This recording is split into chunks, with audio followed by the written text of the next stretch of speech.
Namaskar and good morning. Thank you very much for this beautiful song, and I also equally like the translation and the way you read it. That is the spirit with which we will have to live and do whatever we do, and I hope that will come out a little more clearer in this talk that I have planned for this morning. So once again, good morning and welcome. Thanks for coming.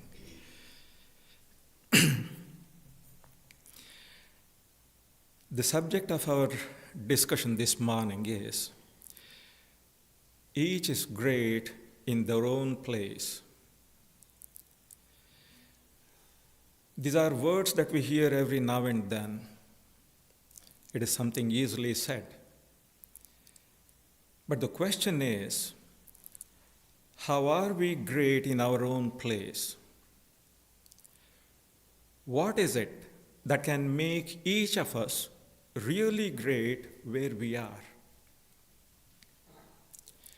The Vedanta answer to this question we find in the Bhagavad Gita. Sve sve karmanyabhirata samsiddhim labhate naraha swakarma nirata siddhim yatha vindati tachranu. Krishna says, one attains high perfection by devotion to one's own duty. Hear from me, O Arjuna, how perfection is attained by one who is devoted to one's own duty. Then he continues, Yatah pravrittir bhutanam yena sarvamidam tatam swakarmana tamabhyarchya siddhim bindati manavah.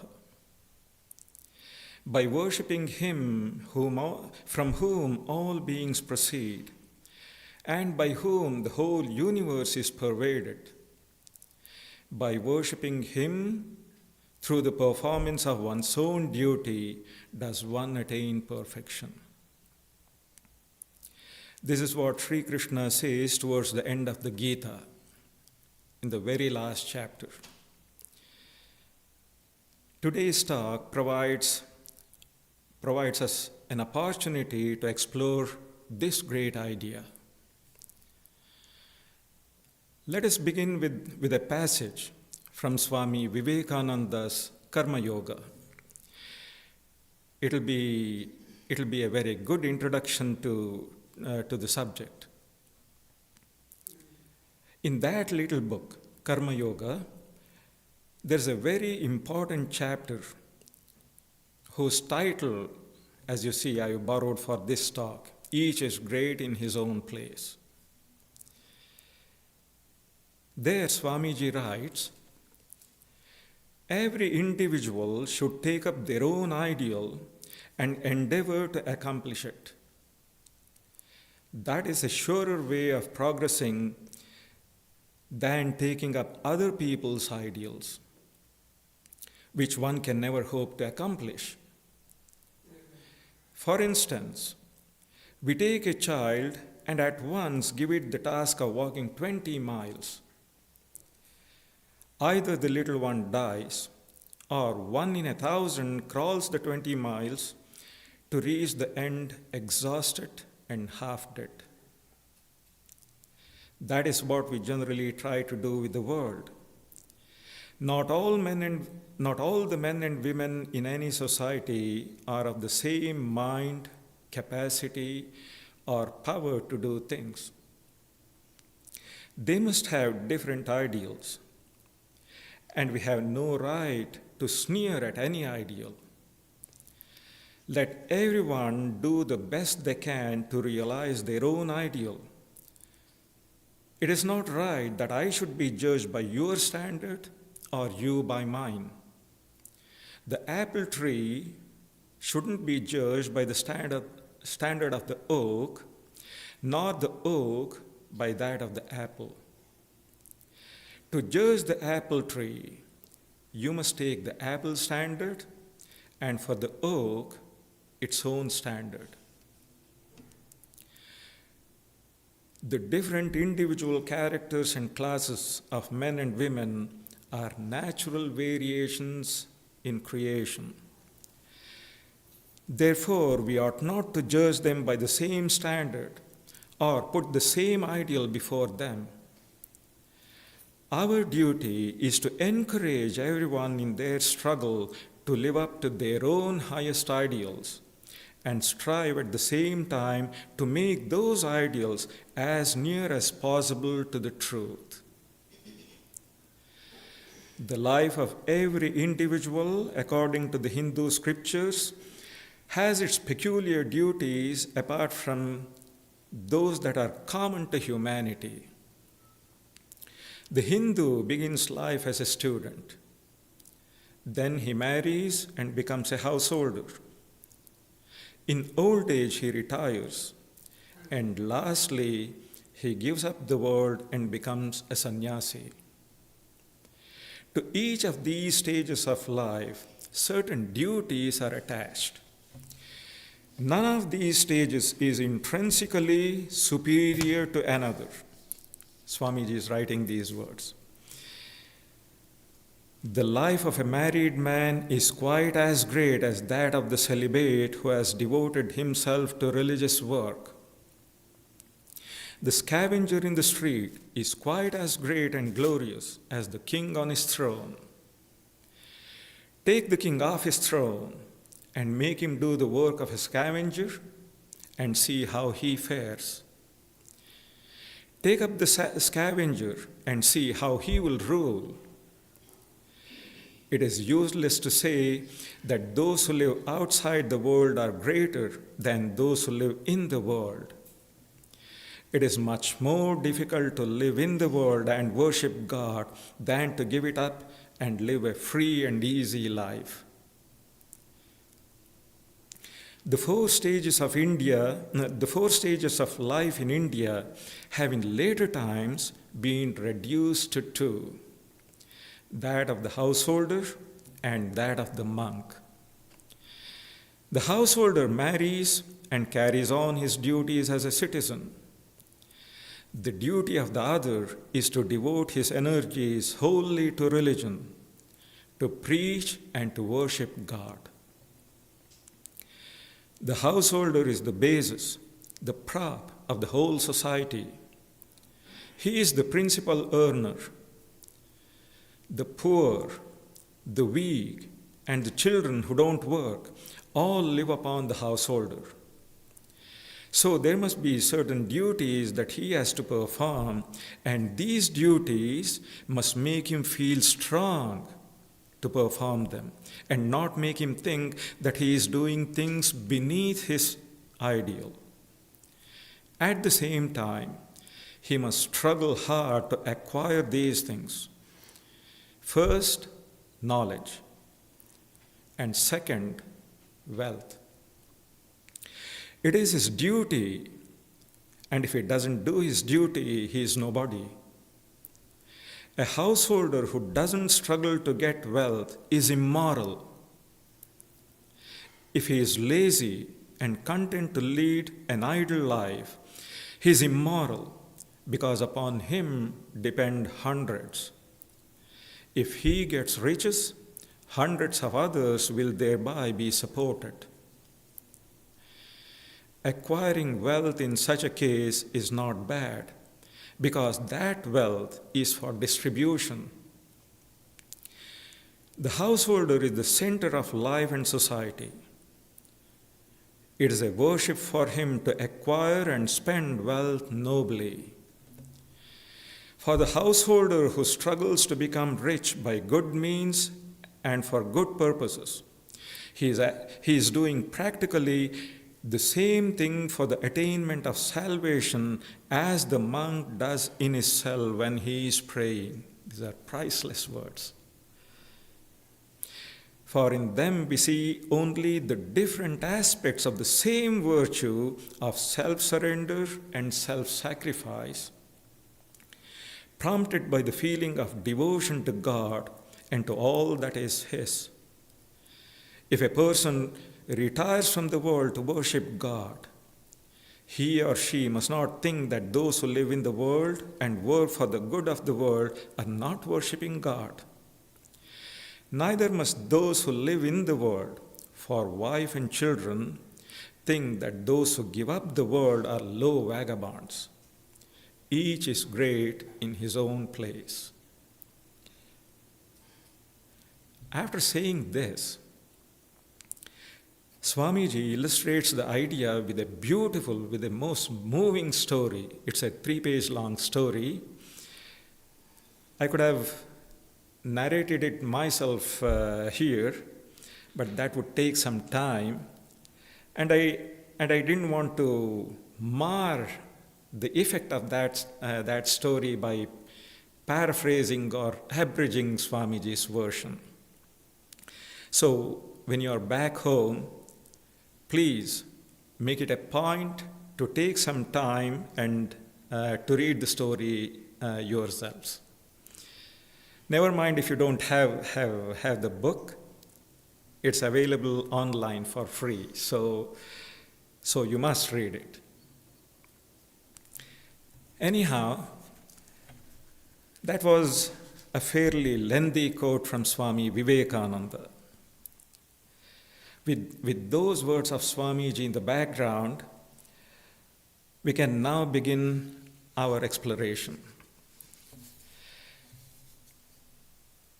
Those who have a fair knowledge of the salient features of Hinduism will right away see that our exploration leads us into the broader field of ethics or dharma.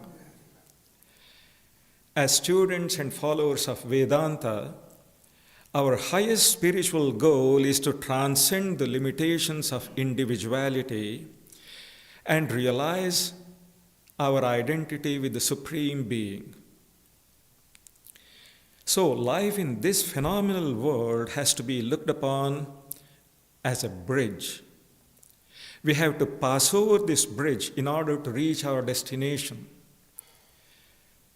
But it would be very unwise to build our houses on it. From the ultimate point of view, our role in this world belongs to a lower stage of experience. But as long as our sense of individuality, this feeling of I and mine, binds us to this world, we can't altogether neglect our roles here. The Vedas themselves say that each of us has a role to play in relation to the world and in relation to our fellow beings. They also offer clear guidance for a safe and speedy passage over this bridge of life. And the most significant part of that guidance is the concept of dharma. Dharma is not easy to define. It means different things in different contexts, and it has been translated and interpreted in so many ways. But the underlying idea is everywhere the same. The word literally means that which supports. Dharayati iti dharma. So dharma signifies the law of inner growth which supports individuals in their present state of evolution and shows them the way to future development. This is a good, comprehensive definition of dharma. Let me repeat it. Dharma signifies the law of inner growth which supports individuals in their present state of evolution and shows them the way to future development. So my dharma is not imposed by society or even laid down by an arbitrary God. My dharma is something with which I am born as a result of my actions in previous lives. And this dharma determines my proper attitude towards the outer world. This dharma governs my reactions and responses in a given situation. This is my code of conduct. This is my code of honor, so to say. But from a wider perspective, dharma resolves the conflict between the spiritual and the material, between the eternal and the temporal. We all have to strive after the ideal, but we can't afford to overlook the actual. Therefore, dharma lays down a way of life which aims at the growth of both the individual and society, a way of life which ensures both spiritual and material well-being. That is what dharma is from the broader perspective. The whole concept is a unique product of the combined philosophical and practical wisdom of the Vedic rishis. How am I to play my role in society? How do I reconcile the opposition between my own good and the good of my fellow beings? My ultimate goal is moksha. It presupposes that I have to isolate myself from society, renounce the world, and devote myself to spiritual practices. But social solidarity and progress require that I play my part in the world with active interest and a sense of responsibility. We often tend to regard action and renunciation as mutually exclusive and praise one at the expense of the other. But the Vedic view of life has equal faith in the validity and efficacy of both these ways. Faith in the possibility of reconciling the claims of both of them. This faith is in fact the very motive force of the Vedic Dharma. The Vedic rishis don't recognize absolute good or evil. To them, the nature of dharma is relative. Then what is evil? Evil is that which is less good. It is impossible to say what is absolutely good for all people at all times. As we just heard Swami Vivekananda say, to judge all people by a single standard of dharma, to impose one idea of righteousness or virtue upon all, this has been the cause of much injustice to humanity. If we want to give a comprehensive definition of good and evil, we may say this much. What helps people towards God realization or self-realization and to the unity of all existence, that is good, and the reverse of that is evil. That is all that can be said. But difficulties come up when we try to work out practical details. A policeman, for example, may kill in order to defend law and order. But a monk has to lay down his life for the same purpose. So the injunction of non-killing or ahimsa can't have a universal application.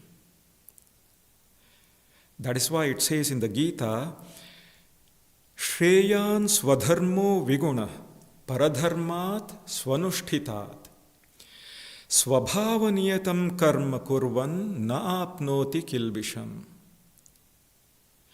Better is one's own dharma, though imperfect, than the dharma of another well performed. One who does the duty ordained by one's own nature incurs no sin. And then, Sahajam karma kaunteya sadoshamapi natyajet sarvarambha hi doshena dhumenagniриvavrita. One ought not to give up the work to which one is born. That is to say, to the work which has devolved upon him or her. O son of Kunti, though it has its imperfections, for all undertakings are beset with imperfections as fire with smoke. And again, asakta buddhis sarvatra jitatma vigataspruhaha naishkarmya siddhim paramam sannyasena One whose mind is not attached to anything, who has subdued one's heart, and who is free from longing, such a one, by renunciation, attains supreme perfection, which is freedom from action. So let me read the English portions once again. Better is one's own dharma, though imperfect, than the dharma of another, well performed. One who does the duty ordained by one's own nature incurs no sin. One ought not to give up the work to which one is born, though it has its imperfections. For all undertakings are beset with imperfections as fire with smoke. One whose mind is not attached to anything, who has subdued one's heart, and who is free from longing, such a one, by renunciation, attains supreme perfection, which is freedom from action.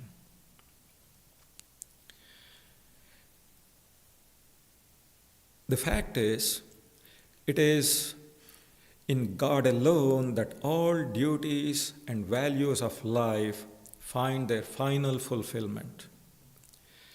Those who have read Swamiji's Karma Yoga will remember the 2 or 3 stories that he narrates in that book, especially the Mahabharata story of the housewife and the butcher.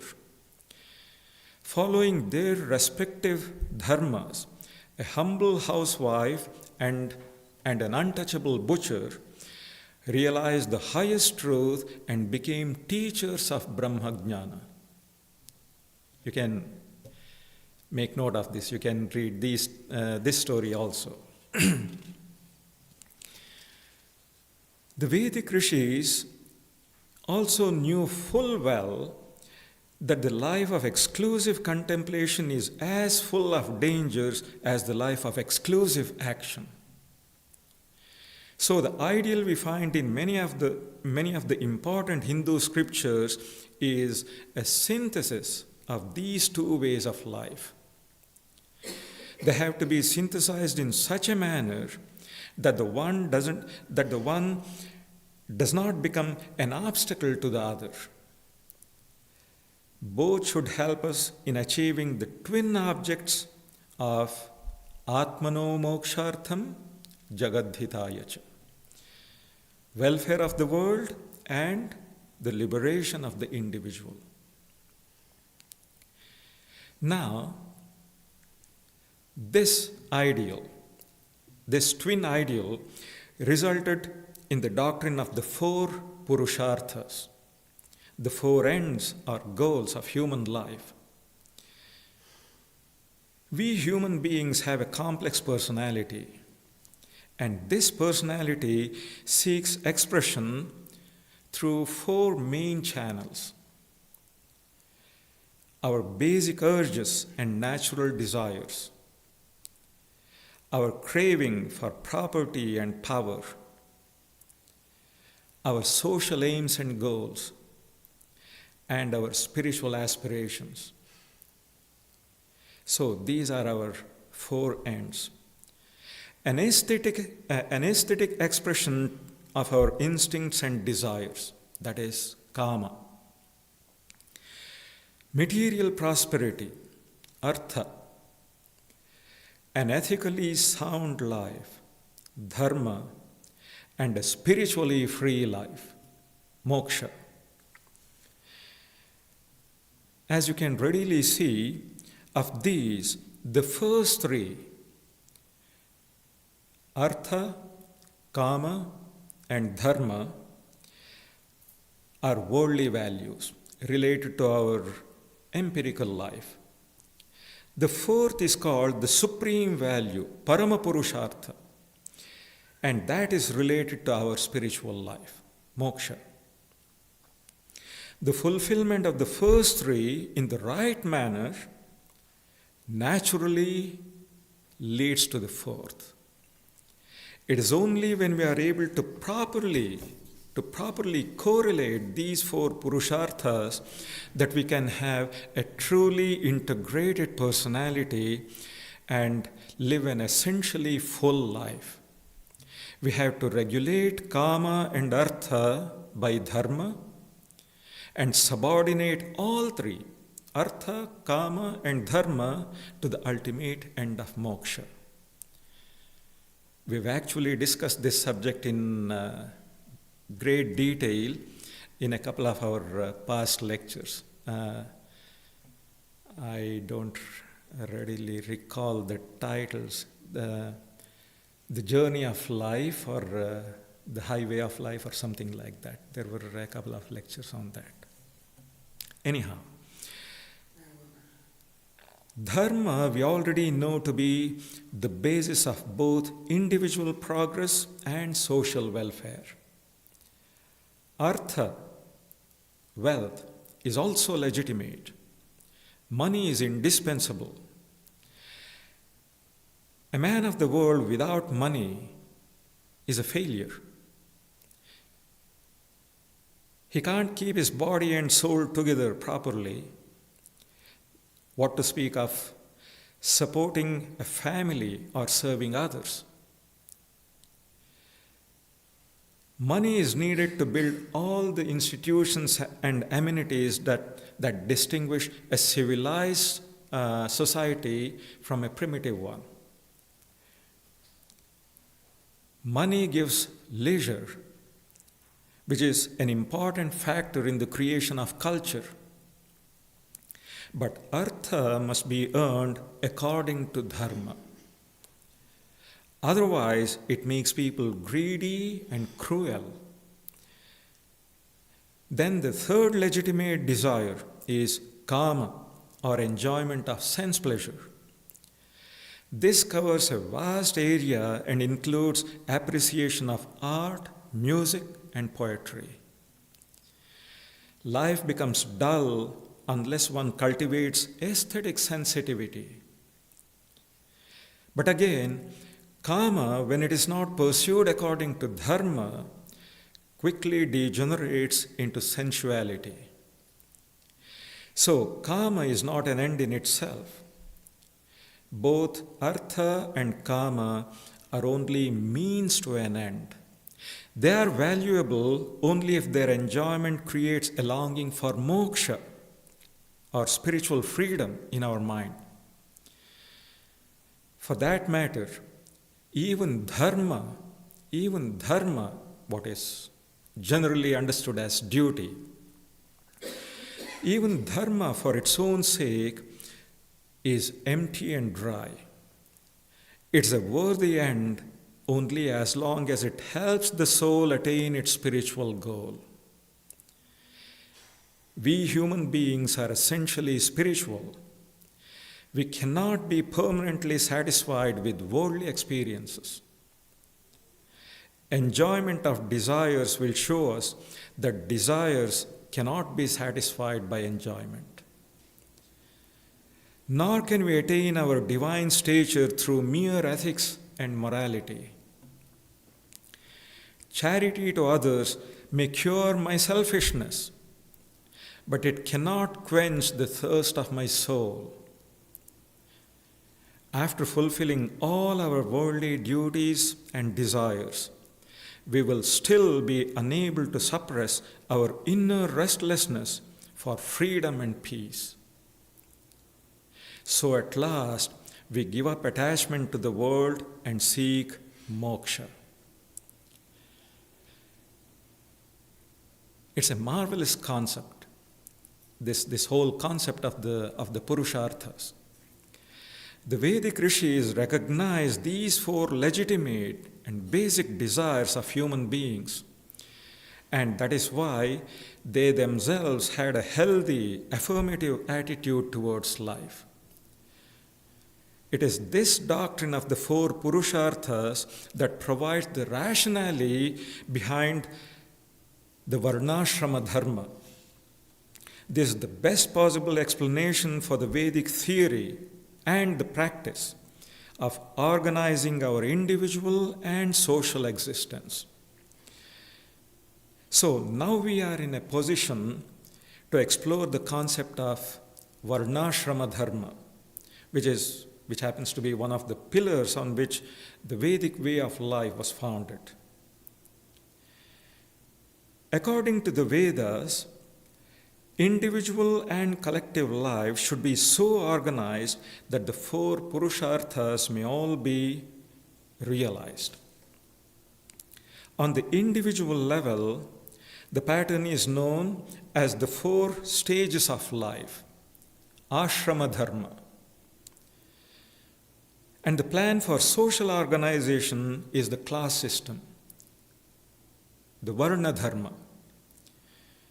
What we need to keep in mind is this twofold arrangement pertains to life in this changeful world, in this relative world. So the details can and do vary according to the varying natures and environments of individuals. And if we take into account the variety of conditions in which people live and the inequality of human character, then we will have to accept the role of the law of karma in human affairs. As we heard at the beginning,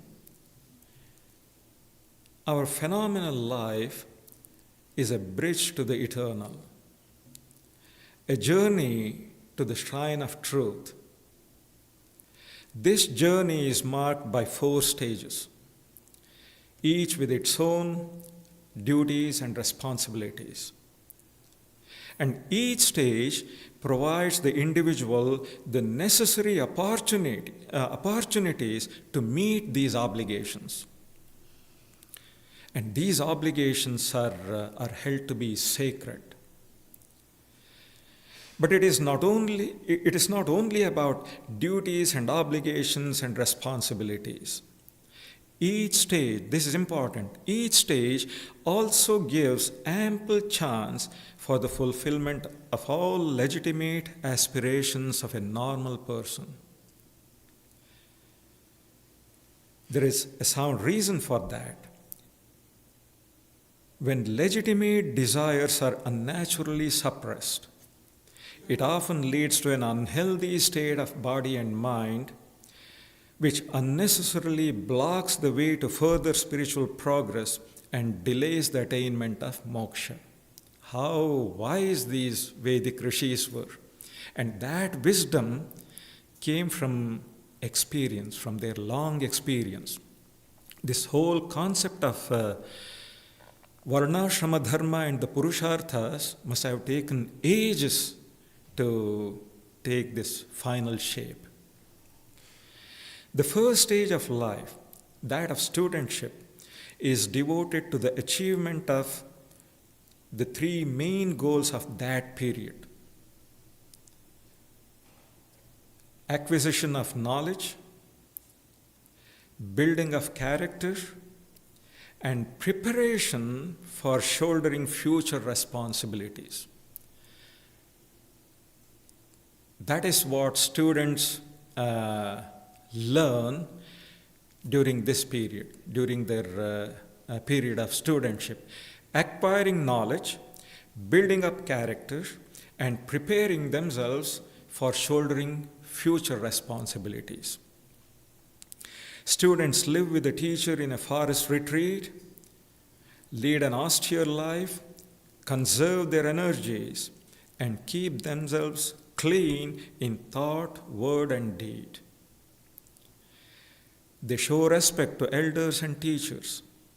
They cultivate their minds, acquaint themselves with the culture of their race, and acquire the competence necessary for a life of harmony and service.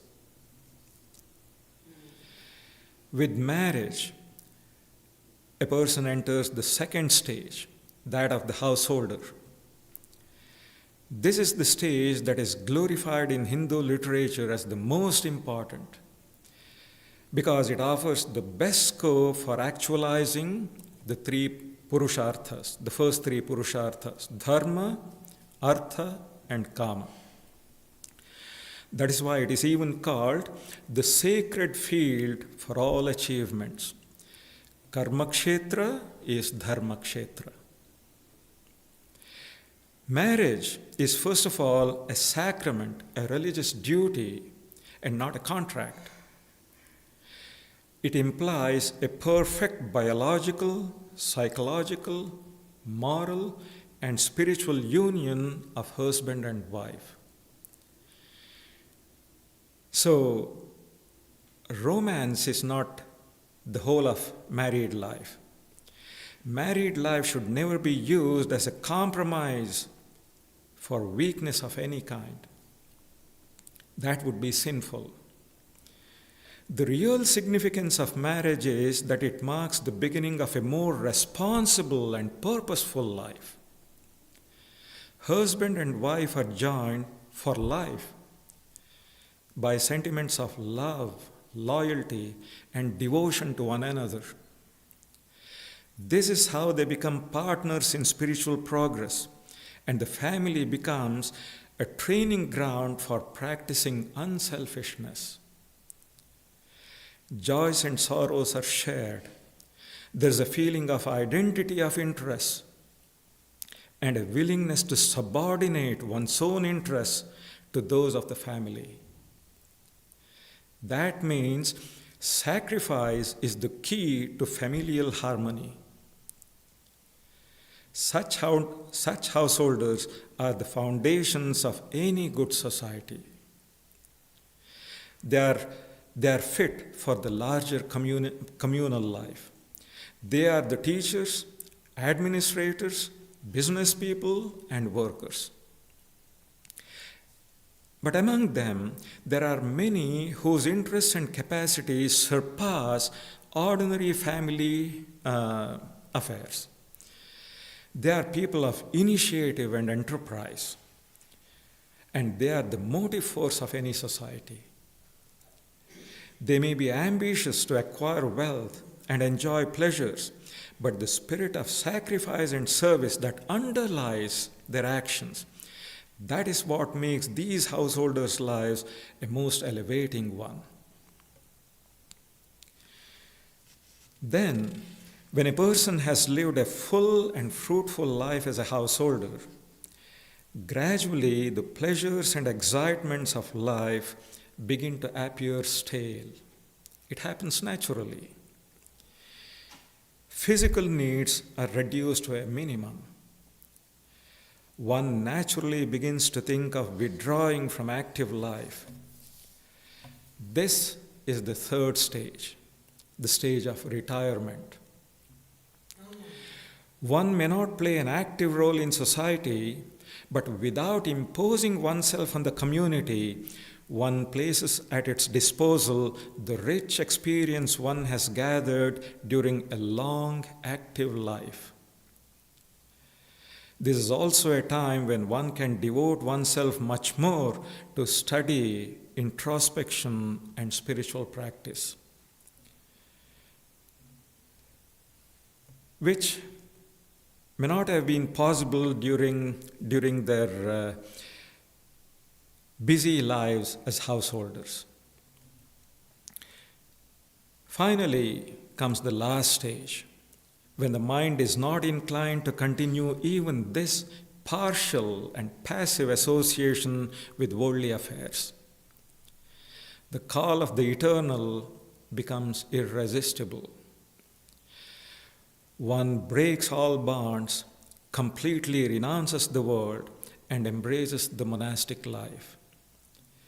In this stage, The world and the self are both transcended. Not only the world, the self also has to be transcended in God consciousness. The only aim is spiritual freedom, moksha, or union with the divine, yoga.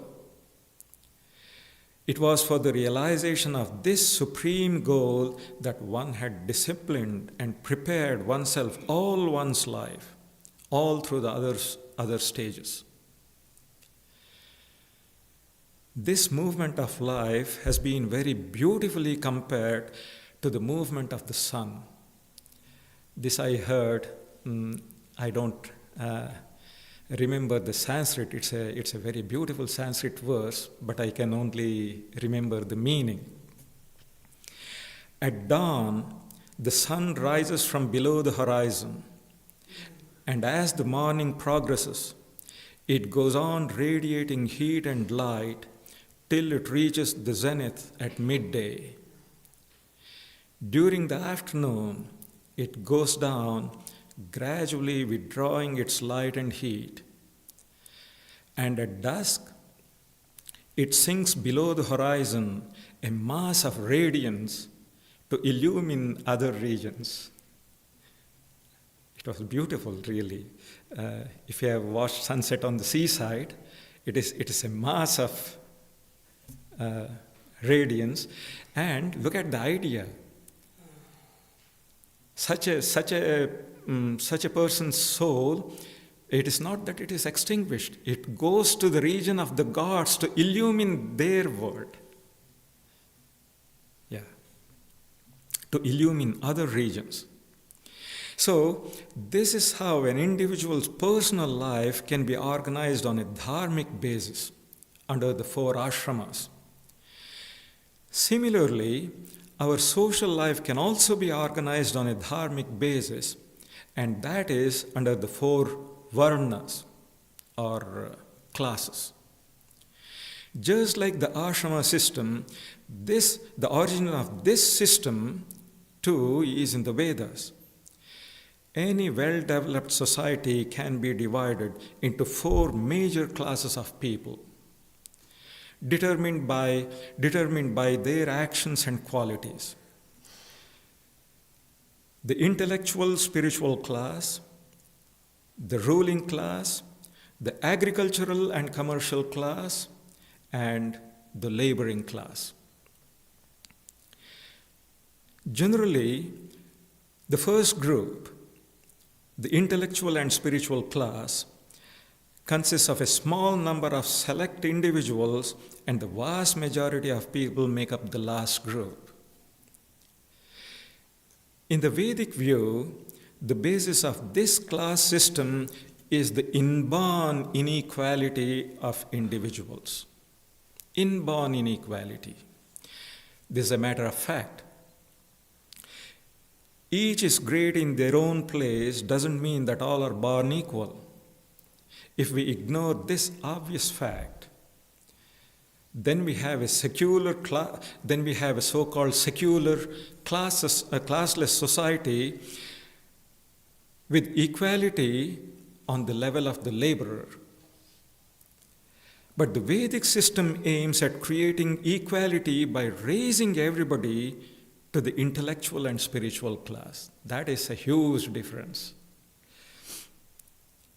And now, something important.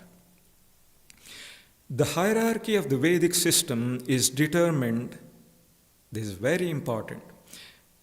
It is not that things are determined ad hoc. The hierarchy in the Vedic system is determined by the degree of self-control and self-sacrifice.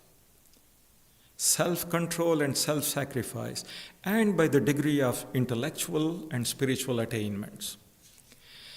Those belonging to the top have to voluntarily renounce power, pelf, and pleasure. The ruling class can no doubt enjoy those things, but they must be ready at any time to lay down their lives in order to protect and uphold dharma. For the commercial class, The moral code and intellectual attainments are not so rigorous or high. They could amass wealth for their own enjoyment and for the welfare of society. And as for the labor class, one doesn't expect from them very much of intellectual, moral, or spiritual perfection. So it shows that the higher one's position is in this system, the greater is one's obligation to members of the lower classes. And the more severe the renunciation of personal comforts and privileges. This was true not only of Vedic society but also of ancient Greek society. And we know this famous French expression, noblesse oblige. Noblesse oblige means nobility obligates. The wealthy and privileged are obliged to help those less fortunate. So, nobility extends beyond mere entitlement. Those who hold such status are required to fulfill higher social responsibilities. Even the Bible says, from everyone who has been given much, from everyone who has been given much, much will be demanded. And from the one who has been entrusted with much, much more will be asked. In its ideal form, this system promotes the harmonious working of society. Each group dedicates its activities and efforts to the common welfare. It's a spirit of cooperation, not of competition. The weak are assured of help and protection from the strong. It has little to do with superiority or inferiority. It is just a law of spiritual economics. One can always rise from a lower class to a higher. And one who fails to live up to the standards of one's class will be demoted to the lower. But in any case, the facilities and opportunities for self-development are never withheld from anyone. However, in this relative world, even a good custom, even good arrangements become corrupted over time. When any class comes to have a monopoly of something, of knowledge or power or wealth or influence, when any class comes to have a monopoly of something, it becomes greedy for more and begins to exploit the other classes. Then social laws become rigid, and in the absence of freedom, the entire society stagnates. In the Gita, we find a true representation of the Vedic class system. It doesn't emphasize the differences and gradations among the groups, but it stresses the ethical principle of cooperation and interdependence involved in this system. Society as an integrated whole can progress only if its various components perform their proper functions. Whether a function is thought high or low, whether it is to one's liking or not, such considerations are of no consequence or of no importance. By observing my dharma in the position where I find myself, in any position where I happen to be, I am actively promoting the solidarity, stability, and progress of society. And this feeling, this conviction, is in itself a reward far greater than any other worldly prize. So all in all, we see that everything that helps us rise to our full stature as human beings, everything that helps us realize our true nature, everything that helps manifest the divinity within. The 4 Purusharthas, the 4 Ashramas, the 4 Varnas, and everything that is connected with them. Each one of them is great in its own place. Thank you. Are we going to have another song? Or? It's okay. So, thank you all for coming and paying attention. And our program for next month is yet to be uploaded. It'll happen in a couple of days as soon as Maharaj returns from Nashville. But next week he'll be giving his talk anyway. And now please join us downstairs for some snacks. Thank you.